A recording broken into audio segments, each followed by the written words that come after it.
जय हिंद साथियों, आप सभी को मेरा प्यार भरा नमस्कार। मैं मुकेश यादव, मैं टारगेट से। और आज हम लोग पढ़ेंगे कक्षा 9th की मैथ एक्सरसाइज 10.5 का क्वेश्चन नंबर 10। एक बार क्वेश्चन नंबर 10 के स्टेटमेंट को रीड करते हैं और ये समझने की कोशिश करते हैं कि क्या हमको दिया जा रहा है और क्या हमसे पूछा जा रहा है। ये बच्चे समझिएगा ध्यान से। अगर क्वेश्चन नंबर 10 की बात करें तो कह रहा है यदि किसी त्रिभुज की दो भुजाओं को व्यास मानकर वृत्त खींचे जाए। ये बच्चे इसमें आकृति नहीं दिया गया, तो सबसे पहले हम ये समझने की कोशिश करेंगे कि इसकी आकृति बनेगी कैसे। तो समझिएगा ध्यान से। करा एक त्रिभुज है, क्या है? त्रिभुज। तो हमने सबसे पहले एक त्रिभुज बना दिया। किसी भी माप का कोई बाउंडेशन नहीं है, एज यू लाइक, जो भी आपकी इच्छा हो आप बना सकते हैं। त्रिभुज में बनाने के लिए जैसा भी आपकी इच्छा बना सकते हैं, कोई दिक्कत नहीं है। अब त्रिभुज क्या होता है, इसको हमने पिछली क्लास में सीखा है कि तीन भुजाओं से बंद आकृति को हम क्या कहते हैं? त्रिभुज। ये त्रिभुज खींच दिया हम। कह रहा है, अब आगे अगर हम बड़े बच्चे ध्यान से समझिएगा, देखिए कह यदि किसी त्रिभुज की दो भुजाओं को व्यास मानकर वृत्त खींचा जाए, तो समझिएगा कह रहा है कि दो भुजाओं को क्या मान रहा है? व्यास। किसी को भी मान सकते, कोई दिक्कत नहीं।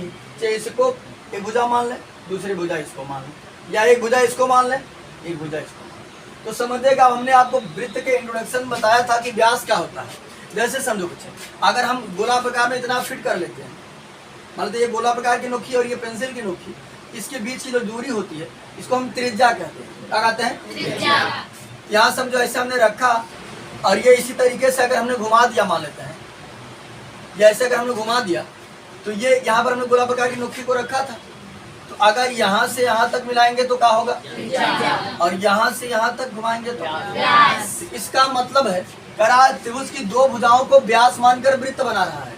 Look at the white board. यहाँ समझिएगा, त्रिभुज की दो भुजाओं को व्यास मानकर क्या बना रहा है? वृत्त। ये बच्चे व्यास मानकर, इसका मतलब है कि वो एकदम बीचों बीच रखा होगा और ऐसे घुमाएगा तभी तो टच करते हुए जाए। जैसे देखो, अगर ये व्यास है तो हमारा वृत्त इस किनारे को टच करते हुए जा रहा है ना।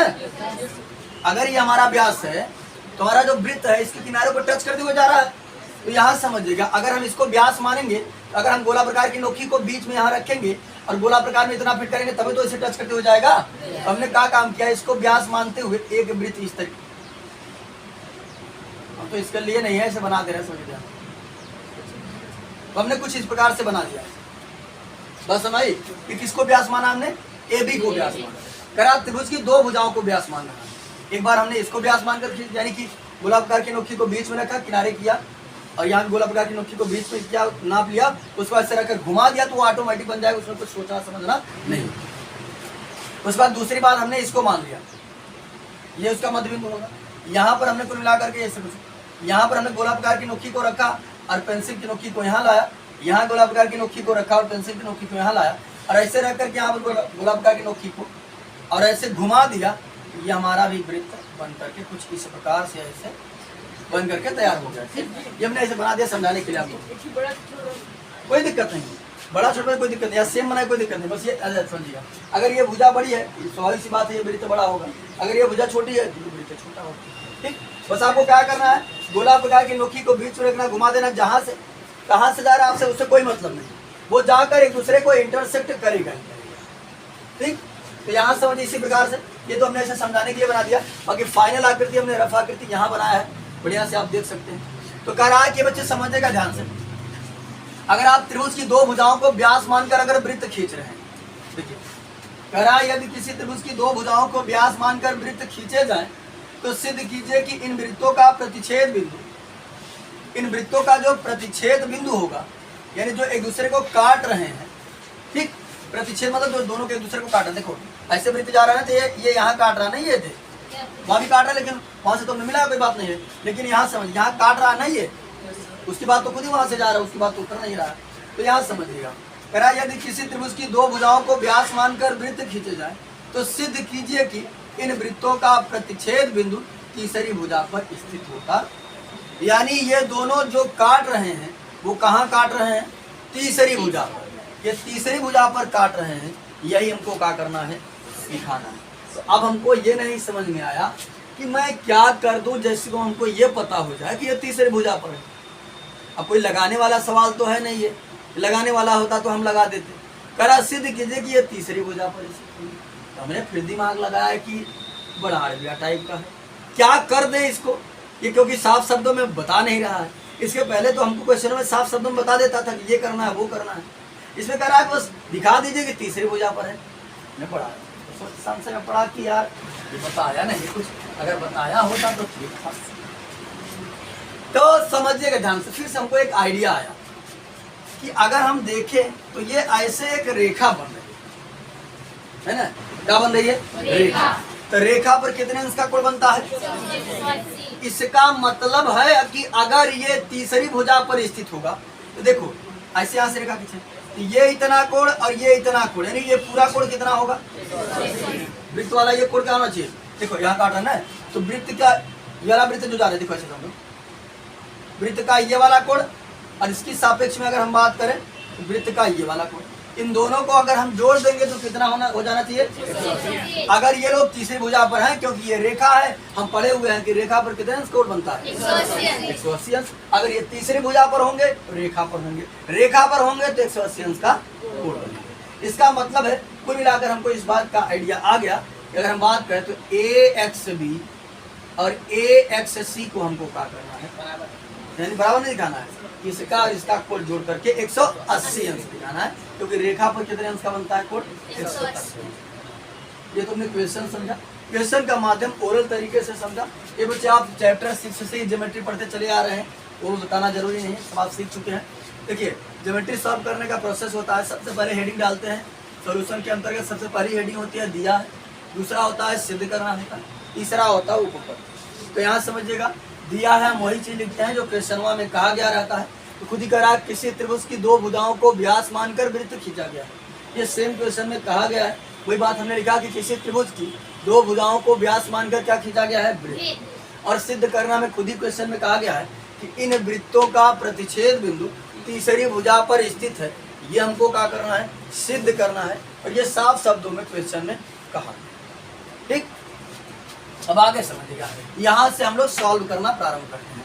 ये बच्चे समझिएगा ध्यान से, जब भी आप, हमने तो अच्छे से बनाया, मतलब कि हम तो गोलाकार से बनाए नहीं हैं, जब भी गोलाकार से अगर आप बनाते हैं त्रिभुज को भुजाओं को व्यास मानकर, तो अगर आप यहाँ से ये इस तरीके से अगर यहाँ से आप मैच कराते हैं तो यहाँ तो कोण बनता है वो 90 डिग्री का बनता है।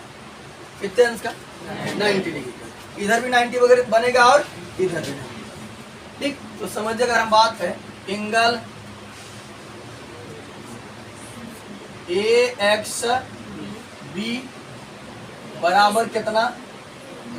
90 डिग्री, यानी ये वाला कोण कितने अंश का है? 90 डिग्री का है। तो उसके बाद समझिएगा ध्यान से, इसको मानना चाहो तो मान लो। उसके बाद यदि हम बात करें एंगल AXC बराबर कितना हो जाएगा? इसको मान लेते हैं समीकरण से। समीकरण 1 में समीकरण 2 को जोड़ देते हैं। अब समझ लो बच्चे, देखो AXB इधर का है, AXC। ठीक, चाहे तो हमको ऐसे समझो, हमको इस कोण और इस कोण को जोड़ करके ये दिखा देना कि BC क्या है? BC एक रेखा है, क्योंकि इनका प्रतिच्छेद बिंदु यही काट रहा है, और BC को अगर हम रेखा शो कर देते हैं तो तीसरी भुजा कर देते हैं। तो समझिएगा ध्यान पूर्वक, हम क्या काम करते हैं? समीकरण 1 में समीकरण 2 को जोड़ते हैं। समीकरण 1 में समीकरण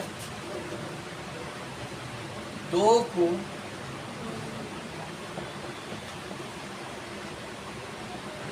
जोड़ने पर, समीकरण 1 में समीकरण 2 को जोड़ देते हैं। बाएं पक्ष को बाएं पक्ष में जोड़ेंगे और दाएं पक्ष को दाएं पक्ष में। इसका बायां पक्ष है, इसका बायां पक्ष ये है। Angle AXB plus angle AXC बराबर 90 प्लस। ये बच्चे देखो, अब अगर हम बात करें AXB इधर का है, AXC इधर का है, यानी ये कोण और ये कोण मिला दिया तो क्या हो गया? BXC।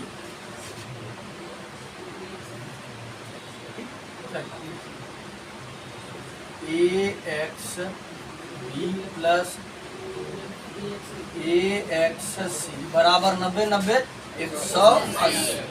क्या लिख देंगे? अतः जैसे, इसलिए BXC एक क्या है, रेखा है।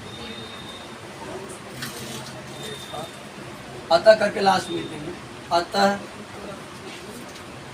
इन वृत्तों का प्रतिच्छेद बिंदु, इन वृत्तों का प्रतिच्छेद बिंदु, प्रतिच्छेद बिंदु तीसरी भुजा पर, तीसरी भुजा पर